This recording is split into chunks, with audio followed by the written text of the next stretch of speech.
Bienvenue à toi sur cette chaîne YouTube des Business Witch, ces sorcières d'amour et ces magiciens qui souhaitent contribuer, apporter leur magie en fait dans ce monde. Je suis là en fait pour te réconcilier avec ton marketing et ton business.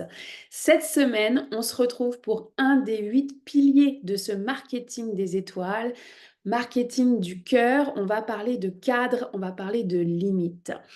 Mais avant cela, c'était important pour moi de te dire en fait pourquoi j'ai créé ce marketing des étoiles. En fait, à chaque fois que je vois et que j'accompagne les sorcières, les magiciens, ce que je vois à chaque fois, c'est qu'on a chacun et chacune notre étoile. Vraiment, littéralement, une étoile dans le cosmos. Et c'est tout ce chemin, en fait, d'aller connecter à son étoile, à sa mission de pourquoi on s'est incarné sur Terre. Et une fois qu'on est connecté à cette étoile-là, ben, en fait, on vient poser ces fondations, ces piliers pour pouvoir accomplir cette mission dans le monde de la 3D. Parce que ça ne se passe pas là-haut, mais ça se passe bien sur cette terre. Et en fait, c'est toute cette navigation entre ton étoile, ta guidance, ce que tu reçois, ta magie, et en même temps, ben, les règles du jeu de la 3D. Et c'est pas toujours facile parce que c'est plus facile, j'ai envie de dire, d'être là-haut et d'être dans son monde et de parler avec des gens qui comprennent ton langage, sauf que tes clients, ils sont dans la 3D et c'est eux, en fait, que tu dois aller connecter avec eux, en fait, et donc jouer les règles du jeu, parler le même langage. Et à ce moment-là, ben, le marketing prend un tout autre sens parce que tu vends pas des dentifrices. Tu vends absolument pas des dentifrices, tu vends ta magie. Et donc, ça prend cette étape d'adaptation, euh, ce marketing des étoiles, mais avec des fondations solides pour que tu puisses te sentir à l'aise de proposer tes services, de vendre des offres individuelles, de groupe. Et en fait, ce que je me suis aperçue avec le temps, c'est qu'il y a à la fois ce chemin de reconnexion à ton étoile, et après ça, il y a ce temps de, OK, je pose mes fondations, et je suis solide dans la 3D tout en restant connecté à ton étoile. Et c'est là où ça intervient le marketing des étoiles, c'est t'aider justement à poser ces fondations-là, à structurer ta magie, à jouer les règles du jeu, un jeu que tu as vraiment envie de gagner d'ailleurs. Mais bah, si tu joues pas les règles du jeu, tu peux pas gagner. Tu n'es même pas à table en fait pour jouer avec les autres business switch. Donc ce podcast, il a vraiment cette vocation de t'accompagner. Je vais passer donc à travers les 8 piliers. On en a déjà vu 4. Cette semaine, on aborde le cinquième, qui est le cadre et les limites. Et je t'accompagne avec ma méthode, c'est-à-dire dans le corps avec la naturo, dans le cœur en fait avec de la stratégie de cœur pour pouvoir en fait avoir un beau marketing. Et en même temps, avec le chamanisme, parce que oui, on est des sorcières et des magiciens qui portons des mémoires et on apprend à se défaire de ces mémoires-là au fur et à mesure du chemin. On n'est pas parfait, évidemment que bah, le chemin, tu le sais, il est jamais fini. Et en même temps, tu as cette conscience-là que oui, bah, tu as des mémoires qui t'appartiennent de souvenirs peut-être parfois difficiles. Tu as aussi ton transgénérationnel et tu as aussi le karmique qui ont une implication. Et plus on va défaire ces mémoires de sorcières brûlées, d'avoir été trahie, jalousée, d'avoir juste être vu en fait avec notre magie, et ben oui, en fait, ton business va pouvoir s'expandre parce que ça se joue aussi dans l'invisible. Sinon, ça serait trop facile, on serait juste en fait dans cette énergie de marketing pur et dur. Et là, tu vas me dire, oui, mais il y a des grandes compagnies qui gagnent des millions et qui sont peut-être pas forcément dans cette énergie du cœur. Fine. Mais toi, tu as choisi la lumière en fait. Tu n'as pas choisi justement bah, la noirceur, en fait, et qui va te propulser à diffuser de la noirceur sur Terre. Toi, tu as choisi d'œuvrer dans la lumière, dans l'amour, et oui, ça demande ce chemin de guérison-là aussi au niveau de ton marketing. Donc, c'est pour ça que on traverse ces différents piliers.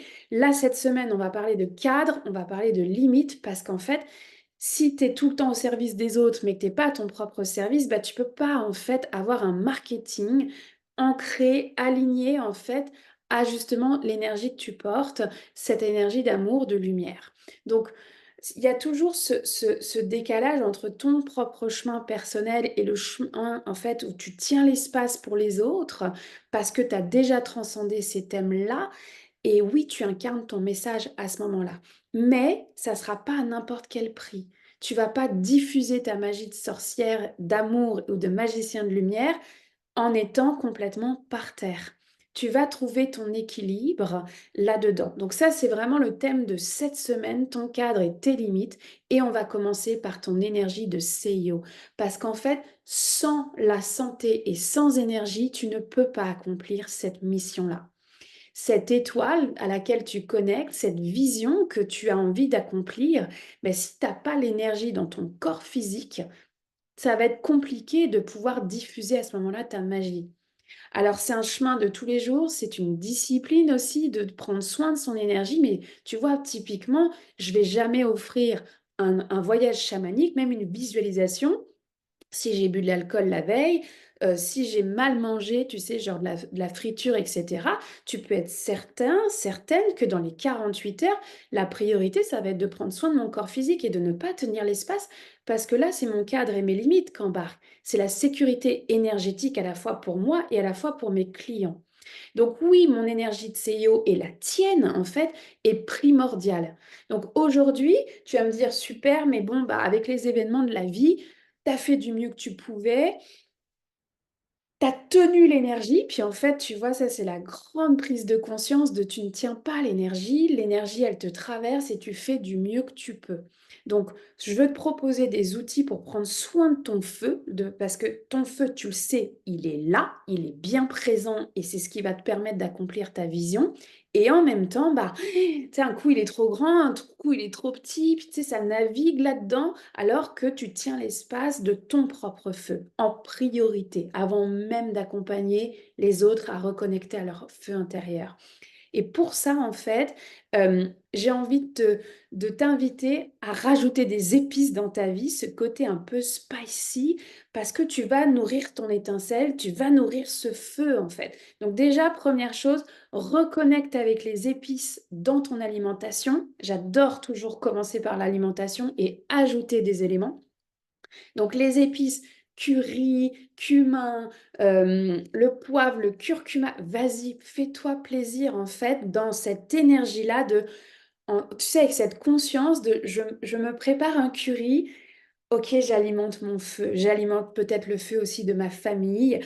Je prends conscience que je nourris ce feu-là. Donc, première chose, les épices. Les épices, alors j'ai envie de dire presque indiennes, mais parce que c'est mes préférées, mais peut-être que toi, ça va être, tu vois, l'anis étoilé, qu'est-ce que ça peut être? Le clou de girofle, tu vois? La cardamome, il y en a tellement, mais on oublie parfois d'épicer nos plats et là, je vais t'inviter à épicer et à nourrir ce feu-là. Parce qu'aujourd'hui, en fait, ce premier épisode de la semaine, parce qu'il y en a 3 hein, par semaine, le lundi, le mercredi, le vendredi. Et le premier épisode de la semaine pour soutenir ton feu vient pimenter justement ton alimentation pour soutenir cette énergie-là et ce feu-là. Première chose. Deuxième chose, j'ai envie de t'inviter à varier, encore une fois, peut-être au lieu de prendre du café, de prendre un chai latte. On revient sur le même thème, hein, les épices. Tu peux prendre aussi un chai latte j'allais dire au mushroom, aux champignons adaptogènes. Donc, tu vois, par exemple, le reishi, moi, je l'adore parce que justement, en poudre, mélangé avec ton chai latte, tu infuses la magie du reishi à ce moment-là, qui est, en fait, de t'aligner à ton chemin de vie et d'accomplir ton chemin de vie. Ça, c'est la mission énergétique du reishi. Alors ça ses propriétés médicinales sont beaucoup plus sur l'immunité anti-inflammatoire, mais au niveau énergétique, c'est de revenir en fait à: «Je pose une action avec mon feu, avec mon énergie de CEO, je pose une action après l'autre et je suis alignée en fait à mon étoile dans cette 3D». Donc chai latte avec les champignons adaptogènes, ça peut être une super énergie parce que les adaptogènes, leur but, c'est de venir, soutenir justement cette énergie-là. Cependant, le reishi, si jamais tu as tendance à faire de la basse tension, il faut oublier parce qu'il peut te descendre ta tension artérielle. Ça va être le petit bémol. Et aussi, si tu as une maladie auto-immune, dans ces cas-là, il vaut mieux éviter les champignons adaptogènes et évidemment consulter médecin naturopathe. Et puis on évite aussi les adaptogènes dans les cas, tu sais, où on a un petit rhume, le mal de gorge, une petite fièvre qui commence. En fait, les adaptogènes peuvent exacerber, les infections, virales, donc on évitera dans ces moments-là. Voilà, c'est les précautions avec ça, mais un chai latte, moi je le fais, tu vois, avec mon lait d'avoine, je le fais avec, de la cannelle, clou de girofle, cardamome, ça c'est mon trio, j'adore ça. Oui, parfois, je vais mettre un sachet de thé noir pour pouvoir soutenir aussi mon énergie, mais parfois, je mets pas ce sachet de thé noir, je ressens pas le besoin et l'avoine va venir nourrir mon système nerveux, il va m'éviter d'être en PLS, m'éviter de, tu sais, m'emballer dans mon mental. Le lait d'avoine, alors tu peux le fabriquer toi-même, hein, ou tu mets une tasse d'avoine, 4 tasses d'eau, tu mixes et tu filtres et ça y est, ton lait végétal est fait. C'est tellement simple. Mais sinon tu l'achètes et en fait voilà, l'avoine fleurie va venir te soutenir dans ton énergie, mais particulièrement de venir nourrir le système nerveux, que tu es à la bonne place, tu es en sécurité, tout va bien. Voilà. Donc une alimentation épicée, des chai latte, parfois même avec des poudres de champignons adaptogènes pour soutenir ton énergie. Et dernier point que je voulais aborder avec toi, les huiles essentielles.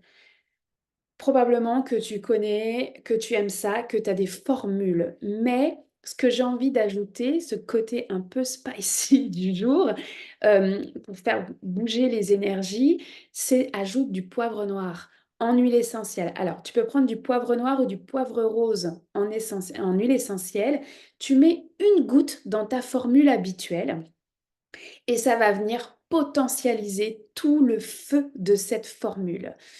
Et moi, je vais t'en proposer une de formule aujourd'hui pour justement dire, OK, ça va faire, j'y vais, je suis cette putain de sorcière, ce putain de magicien, et j'ai toute ma place en fait dans être en présentiel, d'être en ligne, d'avoir en fait mon business et d'offrir ma magie. Donc cette formule-là, je vais aussi l'écrire en dessous de la vidéo. Tu vas mettre 10 gouttes d'huile essentielle d'épinette noire avec 2 gouttes d'huile essentielle de poivre rose ou poivre noir selon ce qui sera disponible, près de chez toi. Pardon. Et tu vas mettre une cuillère d'huile végétale de ton choix. Moi, j'aime beaucoup la jojoba parce qu'elle est simple, elle est une qui est pas chère, qui est facilement accessible, mais tu peux mettre de l'huile végétale de calendule si tu veux aller peut-être aller chercher le côté guérison transgénérationnelle avec la calendule. Tu peux aller chercher de l'huile végétale de rose si tu veux ramener un peu plus d'amour cette semaine. La jojoba, elle est plus classique. Moi, là, j'avoue, par cœur, je me souviens pas des propriétés énergétiques. Pour moi, c'est la basique, on va dire. Et puis sinon, tu as probablement de l'huile d'olive, en fait, à la maison. Donc, on n'est pas obligé d'acheter, d'accord? Tu peux prendre ton huile d'olive et mettre tes 10 gouttes d'épinette noire, une ou deux gouttes d'huile essentielle de poivre rose ou poivre noir. Et ça, pour moi, c'est la formule qui vient justement soutenir ton énergie, qui va te dire, OK, là, j'arrête de me donner des fausses excuses, j'arrête de m'auto-saboter. C'est pas parce qu'il fait pas beau que je peux pas accomplir ma vision. C'est pas parce que je suis pas d'accord, en fait, avec ce que les autres font, tu sais, d'autres coachs, d'autres mentors, d'autres sorcières, d'autres magiciens. En fait, ça, on s'en fout. C'est toi. Qu'est-ce qui compte? Quelle action tu vas poser cette semaine pour accomplir ton étoile, en fait? Être aligné à ton étoile, accomplir ta vision. Et ça, c'est vraiment la formule d'huile essentielle que tu vas ensuite mettre dans le bas du dos, au niveau des reins. Et tu sais, ça va vraiment te donner ce kick, ce coup de pied aux fesses de OK, j'y vais, ça va faire, je pose, je crée ces actions-là, je propose mes services et j'y vais, quoi. C'est non négociable, en fait. Tu le sais, ça t'anime tellement, ça te crée tellement de joie d'être cette sorcière ou ce magicien que oui, en fait, tu as envie que, de la proposer, de la diffuser, que d'autres personnes en fait, tu tripes avec tes clients, évidemment, en fait, que tu le fais avec énormément d'amour et tu le fais à ta façon, avec ton identité, tes valeurs, mais aussi donc ton cadre et tes limites. Et tout ça pour dire que cet épisode-là, il est, en tout cas, il a pour vocation de nourrir ton feu pour pouvoir cadrer aussi ton feu. Parce que ce feu, quand il déborde, finalement, ben, on va freezer, on va dire: «Ah non, mais là, c'est trop pour moi, c'est trop intense, j'arrête». Ou alors, au contraire, du coup, on diminue notre valeur et là, c'est: «Bah, ouais, mais en fait, elle est vraiment géniale» ou «Lui, il est vraiment top. Moi, tu vois, faut peut-être que j'aille me former là, faut que j'aille faire un» tu sais, les thérapeutes, on adore aller chercher une énième, en fait, formation, outil à notre arc, au lieu d'investir dans notre marketing. Parce qu'en fait, c'est une blessure de: «Je ne suis pas assez, mon feu est tout petit comparé à l'autre».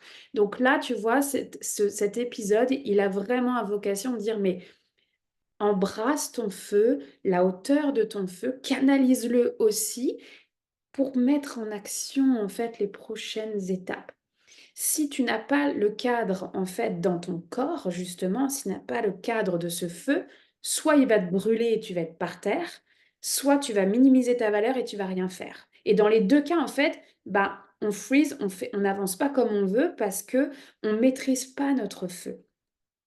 Et la médecine du feu est très, très grande, tu le sais. Et puis si tu as besoin, je t'invite à faire ce rituel qui est tout simple. Tu prends une bougie et tu regardes la flamme de la bougie et tu savoures en fait ce que le feu veut te dire.